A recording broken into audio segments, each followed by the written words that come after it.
লাকসাম তালিমুল মিল্লাত মাদ্রাসার বার্ষিক পুরস্কার বিতরণ ও অভিভাবক সমাবেশ। দেশ বাংলা নিউজ 24, সময়ের সাথে তারুণ্যের পথে।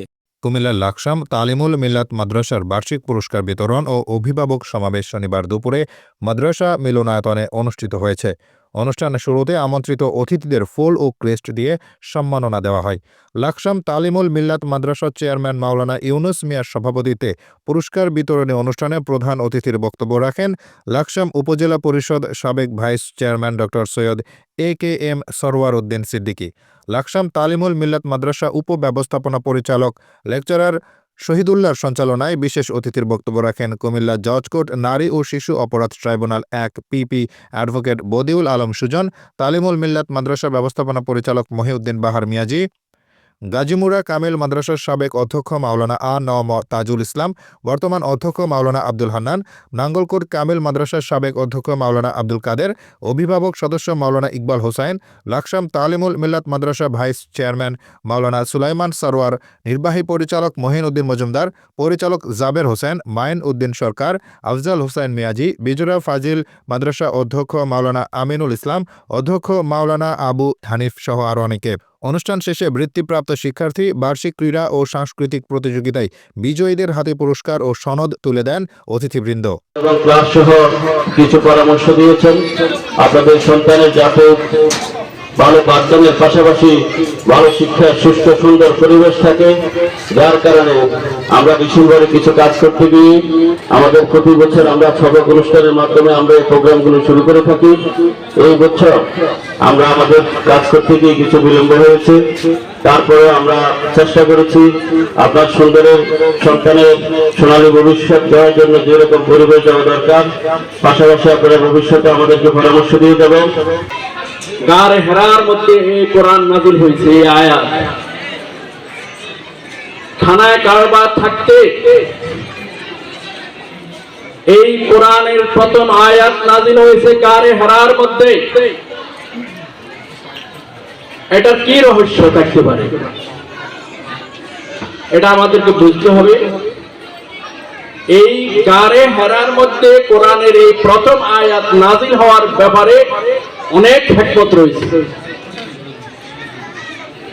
আমি লম্বা করি এখানে বলার কোনো সুযোগ নাই। এখান থেকে এই ইলম যে পড়ার জন্য বলা হয়েছে, প্রত্যেক 3 বার বলা হয়েছে ইকরা। রাসূল বলছেন মা আনা বিকারিন, আমি পড়তে পারি না।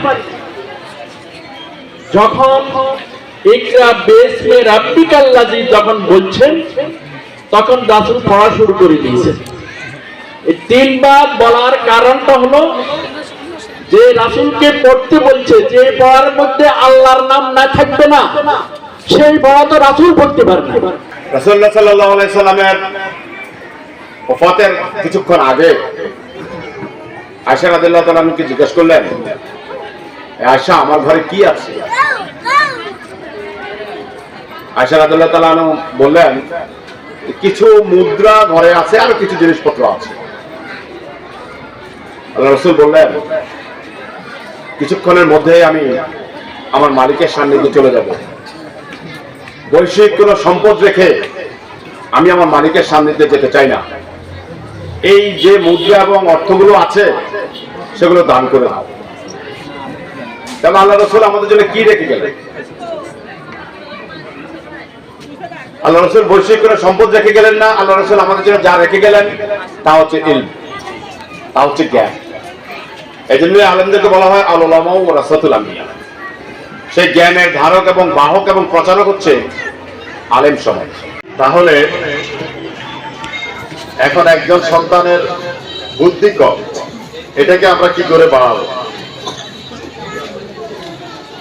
এটা বাড়ানোর জন্য রাসূল একটা হাদিস বলেছেন, ওমর রাদিয়াল্লাহু হাদিসটা বর্ণনা করেছেন, বুখারী শরীফে আছে।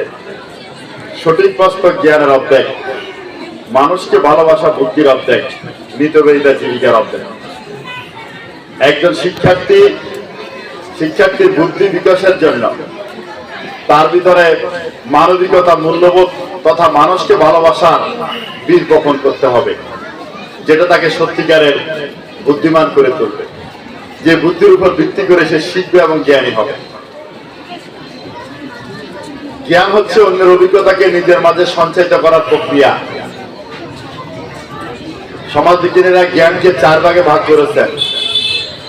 একটি জ্ঞান হচ্ছে মানুষের পঞ্চেন্দ্রিয় থেকে সৃষ্ট, যে জ্ঞান দ্বারা মানুষ কথা বলে, গান গায়, কবিতা লেখে, বক্তৃতা দেয়, ভাবের আদান প্রদান করে। দ্বিতীয় জ্ঞান হচ্ছে মানুষের দূরদর্শিতা থেকে, যেটাকে আমরা দর্শনের জ্ঞান বলি। তৃতীয় হচ্ছে মানুষের বাস্তব অভিজ্ঞতা থেকে, যেটাকে আমরা বিজ্ঞান বলি। চতুর্থ হচ্ছে মহান স্রষ্টার পক্ষ থেকে ওহীর জ্ঞান বা দিব্য জ্ঞান, সত্যি জ্ঞান, যেটাকে আমরা কোরআনের জ্ঞান বলি, সুন্নাহর জ্ঞান বলি। আমরা তখনই একজন মানুষকে পরিপূর্ণ জ্ঞানী বলতে পারি যার ভিতরে এই 4টা জ্ঞানের কম্বিনেশন থাকে, ব্যালেন্স থাকে। একমুখী জ্ঞান কখনো জ্ঞান হতে পারে না। এই জন্য আধুনিক স্কলাররা বলেছেন, একজন ছেলে একটা বিষয়ের উপরে সর্বোচ্চ ডিগ্রি নেবে, ঠিক আছে, কিন্তু অবশিষ্ট বিষয়গুলোর ব্যাপারে তার প্রাথমিক ধারণা থাকতে হবে, নাহলে এখানে বিপর্যয় সৃষ্টি হবে। সে জ্ঞানী না হয়ে জ্ঞান পাপী হবে। আজকে আমাদের যে মাদ্রাসা শিক্ষা ব্যবস্থা, এর কেন প্রয়োজনীয়তা? একটা কথা আছে যে সকালবেলা খালি পেটে যদি কেউ পেঁয়াজ খায়, তারপর সে পোলাও কোরমা যাই কিছু খাক, তার রেগুলেশনে পেঁয়াজের আসবে।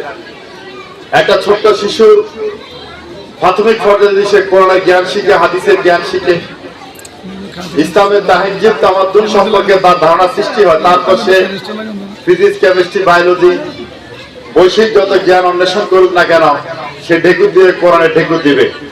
সে নাস্তিক হওয়ার সম্ভাবনা থাকবে না। দেশ বাংলা নিউজ 24, সময়ের সাথে তারুণ্যের পথে।